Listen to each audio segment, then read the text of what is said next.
बिस्मिल्लाहिर्रहमानिर्रहीम। अस्सलाम वालेकुम एवरीवन। हमारा चैप्टर 2 कंटिन्यू चल रहा था और अपनी वीडियो को स्टार्ट करने से पहले मेरी एक यही रिक्वेस्ट है कि डॉक्टर आफिया गज़ा और सूडान की मुश्किलात में आसानी के लिए एक बार दुआ कर दो। क्या पता हम में से किसी एक की दुआ भी और इसी वक्त कबूल हो जाए। वैसे भी अल्लाह ताला कुन फरमाने वाले हैं। अच्छा देखो, पहले हमने अकाउंटिंग फॉर दी सेल्स पढ़ा था, फिर हमने अकाउंटिंग फॉर दी परचेजेस पढ़ा था। इसी तरह अकाउंटिंग फॉर दी सेल्स में हमने डिस्काउंट अलाउड पढ़ा था, यानी कि आप कस्टमर को डिस्काउंट दे रहे होते हो। इसी तरह अब जब कल हमने अकाउंटिंग फॉर दी परचेजेस पढ़ा तो इसका हम डिस्काउंट रिसीव पढ़ेंगे और जिसमें क्या होता है कि आपका सप्लायर जो है वो आपको डिस्काउंट दे रहा होता है। ठीक हो गया। और देखो, इसमें एक है ट्रेड डिस्काउंट और एक है कैश डिस्काउंट। ठीक है, एग्जैक्ट कह लो उसी का अपोजिट है। वहाँ पे कस्टमर की बात हो रही थी, यहाँ पे आप एज ए सप्लाई आप कस्टमर हो तो सप्लायर की बात हो रही है। बस इसमें बिल्कुल अपोजिट है, कोई भी वो नहीं है। ठीक है, यानी कि देखो, ट्रेड डिस्काउंट हमने पढ़ा था कि वो किस टाइम पे होता है, जब हम चीज़ें ख़रीद रहे होते हैं तो सेल से पहले हमें जो है वो मिल जाता है, परचेज से पहले। ठीक है, और यानी कि इसमें कोई सेपरेट अकाउंट नहीं बन रहा होता। ये बात है ट्रेड डिस्काउंट में। फिर क्या, मैं इतना डिटेल में नहीं पढ़ाऊँगी, ये बहुत पहले डिटेल में पढ़ चुके हैं, बस उसका अपोजिट है। ठीक है, बस इधर सप्लायर की बात हो रही है, वहाँ कस्टमर की हो रही थी। फिर यहाँ पे देखो कैश सेटलमेंट डिस्काउंट है। इसमें क्या होता है कि मतलब यही बात होती है कि भाई अगर आप जो है वो जल्दी पे कर दोगे तो हमें डिस्काउंट मिल जाएगा, अगर हम जल्दी पे नहीं करेंगे तो हमें डिस्काउंट नहीं मिलेगा। तो अब सप्लायर जो है वो पहले तो जो परचेजेस होंगी उसको रिकॉर्ड हमेशा फुल अमाउंट पे करेगा। ठीक है, ऊपर हमने 4 कंडीशंस पढ़ी थी कि अगर हम कम अमाउंट रिकॉर्ड करें या हम फुल अमाउंट रिकॉर्ड करें। 2 फुल अमाउंट की थी और 2 जो है वो मतलब एक तरह से हाफ़ अमाउंट की थी डिस्काउंट रिसीव के बाद की। तो मोस्टली ये होता है कि लोग जो है वो फुल अमाउंट रिकॉर्ड करते हैं पहले, और अगर जो कस्टमर होता है वो मतलब एक तरह से जो डिस्काउंट होता है वो ले लेता है तो उस टाइम पे फिर हम डबल एंट्री कर रहे होते हैं। ठीक है, और जो है फुल अमाउंट पे मोस्टली लोग क्यों चलते हैं, क्योंकि ये एज अ प्रूडेंस कॉन्सेप्ट जो हमने फर्स्ट चैप्टर में पढ़ा था उसकी बात हो रही होती है। यानी ये कह लो कि प्रूडेंस कॉन्सेप्ट में क्या था कि एक्सपेंसेस और लायबिलिटीज़ जो है वो अंडरस्टेट नहीं होनी चाहिए और प्रॉफिट जो है वो ओवरस्टेट नहीं होना चाहिए। ठीक है, और ये जो एग्ज़ाम्पल ए और बी यहाँ पे दी हुई है, ये एग्ज़ाम्पल ए और बी भी यही है कि मतलब अगर आप डिस्काउंट ले लोगे तो जो है वो एक तरह से जो नेट अमाउंट होगी वो रिकॉर्ड होगी। अगर आप डिस्काउंट नहीं लोगे तो जो ग्रॉस अमाउंट है वो ही आप सप्लायर को पे करोगे। समझ आ गई? बस ये ए और बी में ये बात की गई है, और जो सेटलमेंट डिस्काउंट में जो है ए और बी पार्ट दिया हुआ है इसमें। अच्छा, फिर देखो यहाँ पे एग्ज़ाम्पल दी हुई है, एग्ज़ाम्पल 4 बिल्कुल ऊपर वाली की तरह है। 8 अगस्त को गुड्स ख़रीदें। ठीक है, 31 अगस्त लास्ट डेट है, वही 10,000 है, वही 4% का डिस्काउंट है। इस दफ़ा जो है वो ZT जो है वो अब एज ए सप्लायर बात होगी। ठीक है, अब सबसे पहले यहाँ पे क्या बात की कि ZT did not take advantage of settlement discount terms and paid on the 31 August, यानी उसने डिस्काउंट नहीं लिया। अब जब उसने डिस्काउंट नहीं लिया, अब इसमें दो ही मतलब एक तरह से दो पार्ट्स दिए हुए हैं और दोनों पार्ट्स में जो है ना वो नेट अमाउंट सप्लायर ने रिकॉर्ड की हुई है। ठीक है, वो ऊपर जो है हमने फुल अमाउंट रिकॉर्ड की हुई है, नेट अमाउंट रिकॉर्ड नहीं की हुई है। ऊपर हमने पढ़ा था कि नेट अमाउंट रिकॉर्ड की हुई है, वहाँ 4 मेथड्स थे, यहाँ पे सिर्फ 2 मेथड्स हैं। वो 4 मेथड्स समझा दिए तो अब यहाँ पे सिर्फ 2 की ज़रूरत है। तो देखो ZT ने जब लोन नहीं लिया तो एग्जैक्ट देखो पार्ट ए में वही एंट्री है, 10,000 सेम टू सेम वही एंट्री है। ठीक है, फिर पार्ट बी में देखो उसने लोन ले लिया। अब सप्लायर ने क्या किया था, पूरे 10,000 पार्ट बी में रिकॉर्ड किए हुए हैं। ठीक है, यानी पूरी फुल अमाउंट रिकॉर्ड की हुई थी, लेकिन जो है ZT ने जो डिस्काउंट था वो ले लिया। अब देखो यहाँ पे सबसे पहले पेएबल हैं, यानी कि मी ने कितने पे करने थे, नहीं ZT ने कितने पे करने थे, 10,000 पे करने थे, यानी मी को पे करने थे ना। मी के पेबल्स कितने थे, 10,000 थे। ठीक हो गया। अब जब उसने डिस्काउंट ले लिया तो कैश और बैंक कितना बना, 9600 का बना, यानी 400 का उसे डिस्काउंट मिला। तो उसकी जो परचेजेज़ हैं वो कितने की डिक्रीज़ हुई, 400 की डिक्रीज़ हुई। ठीक हो गया। अब यहीं पे ये जो परचेजेज़ लिखा हुआ है यहाँ पे सिंपली जो है वो हम डिस्काउंट रिसीव भी लिख सकते हैं, बस यही बात है इसमें। अगर स्टिल कुछ समझ नहीं आया तो फिर मुझे कमेंट करके पूछ सकते हो। ठीक है, और हाँ देखो, इससे अगर पिछली वाली वीडियो मतलब जितने भी टॉपिक्स हैं वो अगर नहीं पढ़े हुए ना तो तुम लोगों को ये बिल्कुल भी समझ नहीं आएगा। अगर वो नहीं पढ़े हुए ना तो चाहे मैं जैसे भी समझा लूँ, जिस भी तरह समझा लूँ, तुम लोगों को समझ नहीं आएगा। ठीक है, तो पहले जाके वो वीडियोस देखो और वो वाले लेक्चर समझो और फिर उसके बाद इसे पढ़ो। इसे देखोगे ना तो फ़ौरन समझ आ जाएगी। समझ आ गई? अच्छा, उसके बाद अब यहाँ पे है कॉन्ट्रा सेटलमेंट। अब देखो जो कॉन्ट्रा सेटलमेंट होती है ना, ये क्या होती है? फॉर एग्ज़ाम्पल 2 बिज़नेस हैं, ठीक है, उन दोनों को एक दूसरे को पैसे देने हैं, ठीक है। अब वो कोई भी हो सकते हैं, यानी कि एक बिज़नेस ने दूसरे से चीज़ें ख़रीदी और दूसरे बिज़नेस ने पहले बिज़नेस से चीज़ें ख़रीदी, तो इस तरह उन दोनों ने क्रेडिट पे चीज़ें ख़रीदी, पैसे देने एक दूसरे को, ठीक है। तो अब जब उन्हें पैसे देने हैं ना, तो वो ये नहीं करेंगे कि हर उसका एक सेपरेट अकाउंट बनाएंगे, बल्कि वो क्या करेंगे कि अमाउंट्स को जो है ना वो एडजस्ट कर देंगे, ठीक है, और जितना उसका डिफरेंस बनेगा ना वो पे कर देंगे, ठीक है। ये भी मैं एग्जाम्पल से समझाती हूँ तो समझ आ जाएगा what is the difference here. अब देखो, ऊपर हमने 2 कंपनीज़ कही थी, एक जेटी और एक मी, ठीक है। अब देखो, ये 2 बिज़नेस हैं, एक मी है एक जेटी है। तो क्या होगा कि मी जो है ना वो जेटी को गुड सेल करेगा, ठीक है। यानी कि उसने कितने मी ने जेटी को कितने गुड सेल किए? 10,000। अब जेटी को मी को पैसे कितने देने? 10,000। तो मी के जो ट्रेड रिसीवेबल थे, यानी मी को जो पैसे मिलने चाहिए थे, वो कितने मिलने चाहिए थे? 10,000 मिलने चाहिए थे, ठीक हो गया। अभी तक मी के जो है वो जेटी पे इतने पैसे बाकी हैं, यानी 10,000। फिर कुछ दिनों बाद क्या हुआ कि मी ने जो है वो जेटी से कुछ गुड्स बाय किए, ठीक हो गया। अब उसने कितने के बाय किए? 7,000 के बाय किए। तो मी को जो है वो जेटी को देने 7,000 और जेटी को मी को देने 10,000, ठीक हो गया। यानी मी के बन रहे हैं 10,000 और जेटी के टोटल बन रहे हैं 7,000। अब इन दोनों ने एक दूसरे को पैसे देने, ठीक हो गया। तो अब वो क्या करेंगे कि अपना अपना सेपरेट अकाउंट, सिंपली जो अमाउंट्स है ना वो एडजस्ट कर लेंगे। यहाँ पे ऑफसेट जो लिखा है ना, वर्ड ऑफसेट का मतलब है यानी कि वो अमाउंट्स एडजस्ट कर लेंगे, ठीक है। कैसे कर लेंगे? रिसीवेबल कितने थे? 10,000 मिलने थे। पे कितने करने थे? 7,000 करने थे। तो 10 में से आप जब 7 माइनस करो तो कितना बनता है? 3,000 बनता है। तो जेटी को सिर्फ कितने पे करने? 3,000 पे करने। तो ये क्या कहलाती है? कॉन्ट्रा सेटलमेंट कहलाती है कि आप उसमें जो डिफरेंस हो ना वो एडजस्ट कर लो और आप सिर्फ उतने ही पैसे दो, जो नेट अमाउंट होती है ना वो। इस तरह जो है ना ज़्यादा आसान रहता है। और इसकी जो जर्नल एंट्री बनेगी वो क्या होगा कि जो ट्रेड पेएबल है ना वो डेबिट होंगे। क्यों? क्योंकि पेएबल्स क्या होते हैं? लायबिलिटी होती है, और जब लायबिलिटी आपकी डिक्रीज़ होती है ना तो वो डेबिट में जाती है। ऐसा ही था ना, LCI जो है अगर इंक्रीज़ हो रहा है तो वो क्रेडिट है, लेकिन LCI में L है और L अगर डिक्रीज़ हो रहा है तो वो क्या है? लायबिलिटी, डेबिट है। तो लायबिलिटी यहाँ पे डिक्रीज़ हो रही है तो वो डेबिट हुई, ठीक है। और जो ट्रेड रिसीवेबल्स हैं वो यहाँ पे क्या हो रहे हैं? क्रेडिट हो रहे हैं। क्यों क्रेडिट हो रहे हैं? क्योंकि अब जो रिसीवेबल्स हैं वो ख़त्म हो रहे हैं। यानी रिसीवेबल आपका एसेट होता है और जब एसेट आपका डिक्रीज़ होता है तो वो क्या होता है? क्रेडिट होता है। अच्छा, आई होप कि समझ आ गई हो तुम लोगों को। बाकी यहाँ पे देखो, अब एग्जांपल्स दी हुई हैं। एग्जांपल्स में ये बिल्कुल वही है जो हमने अकाउंटिंग फॉर दी सेल्स में पढ़ा था कि उधर क्या था? सेल्स डे बुक का एक कॉलम बना हुआ था, सेल्स रिटर्न डे बुक का कॉलम बना हुआ था। इसी तरह इधर जो है परचेज़ डे बुक का बना हुआ है और परचेज़ रिटर्न का बना हुआ है।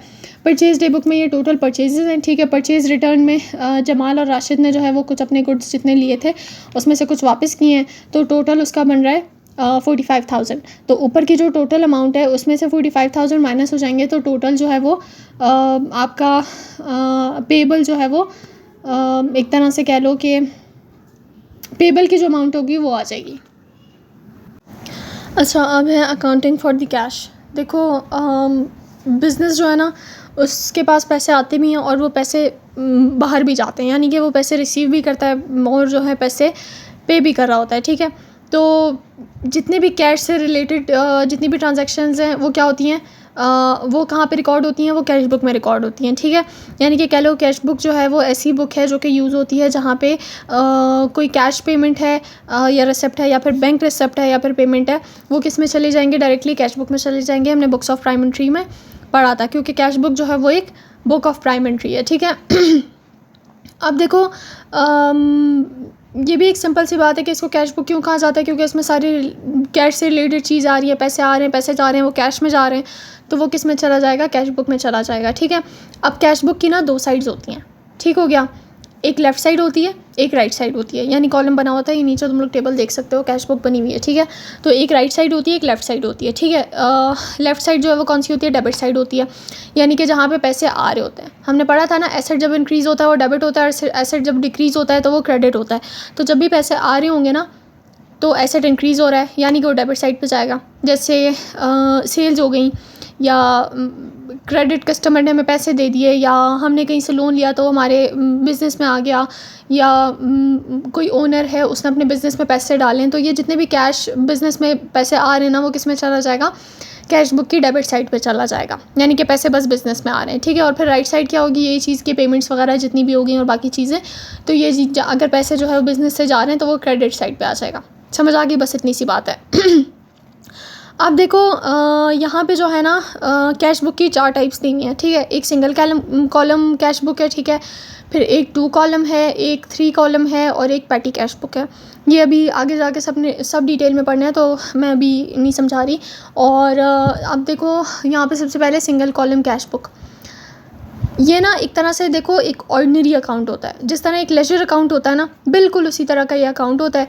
यानी कि लेफ़्ट पे डेबिट आ जाएगा, राइट पे क्रेडिट आ जाएगा, बस एक कॉलम बीच में होता है, लेफ़्ट पे डेबिट आ जाएगा, राइट पे क्रेडिट आ जाएगा, और फिर एंड में जो है वो आप बैलेंस कैलकुलेट कर लोगे, जैसे यहाँ पे जो है वो एग्जाम्पल दी हुई है, ठीक है।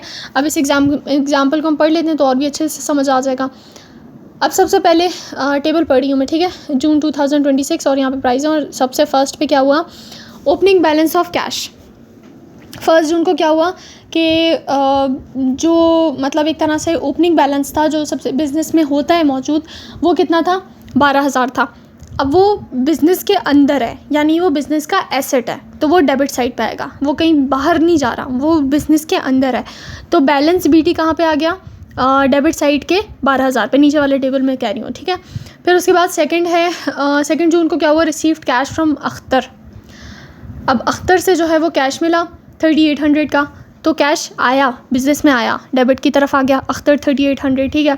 फिर है 5 जून को क्या हुआ, पेड रेंट बाय कैश, हमने रेंट पे किया तो हमारे बिज़नेस से पैसे बाहर गए, तो 4,000 कहाँ आएगा, डेबिट की तरफ आएगा, रेंट 4,000 हो गया।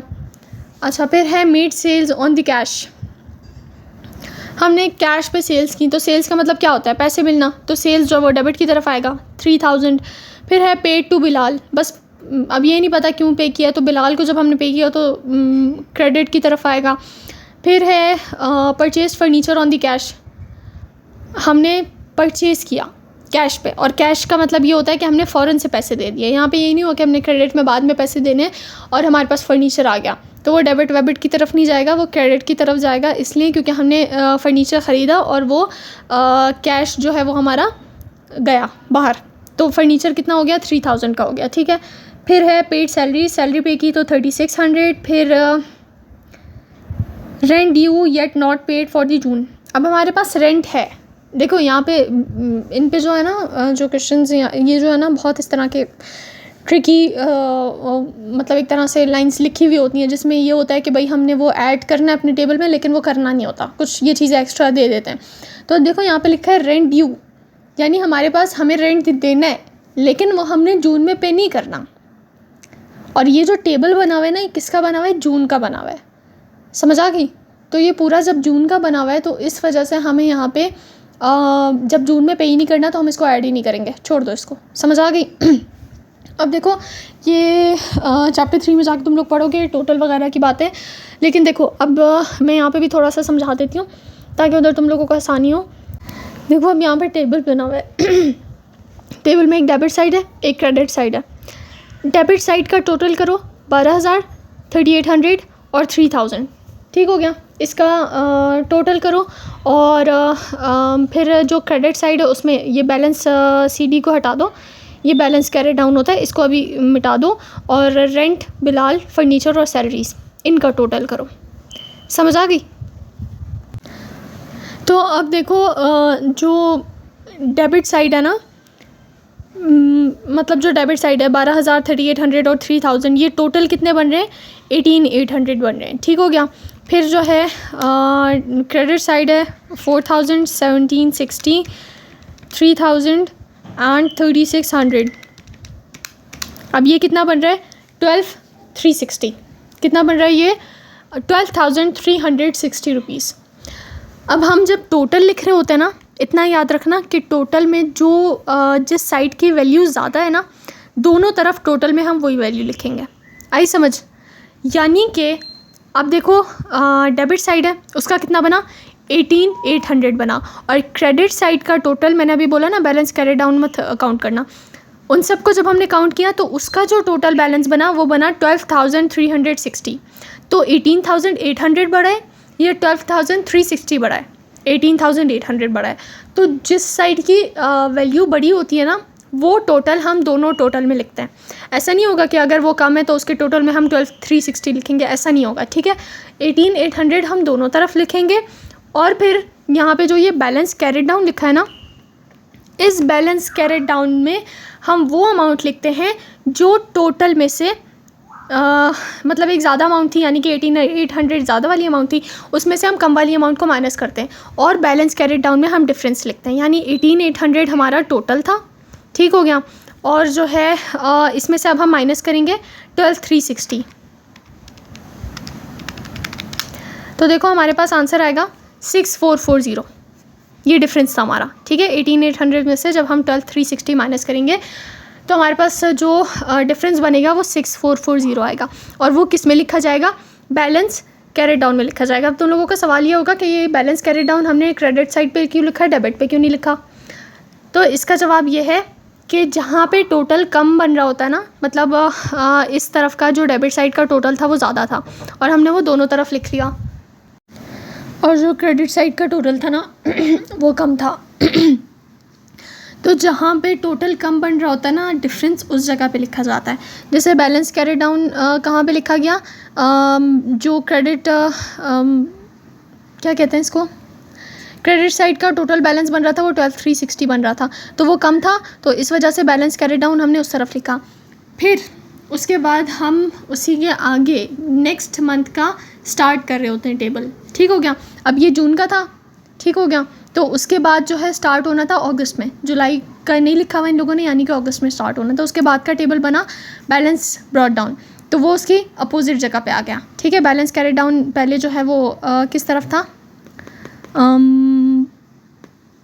क्रेडिट साइड की तरफ था, तो वो डेबिट साइड की तरफ आ गया। आई होप कि तुम लोगों को समझ आई हो। मेरी एडिटिंग के टाइम पे जो है ना वो पेन काम नहीं कर रहा होता है, तो इस वजह से मुझे बहुत प्रॉब्लम हो रही है, लेकिन मैं अपनी पूरी कोशिश कर रही हूँ कि तुम लोगों को समझ आए। अगर नहीं आ रही ना समझ तो मुझे बताना, मैं तुम लोगों की हेल्प कर दूँगी उस चीज़ में। जो भी समझ नहीं आए कमेंट्स में पूछ सकते हो, और आई होप कि समझ आ रहा हो। बस आज इतना ही करते हैं, और लाइक और सब्सक्राइब करना हरगिज़ नहीं भूलना, और मुझे और मेरे पेरेंट्स को दुआ में याद रखना। और कुछ पूछना हो तो कमेंट्स में पूछ सकते हो, समझ आया भी हो तो भी बता देना, और आज तो लाजमी बता देना, क्योंकि मैं कंफ्यूज हूँ कि तुम लोगों को समझ आ रहा है या नहीं आ रहा है।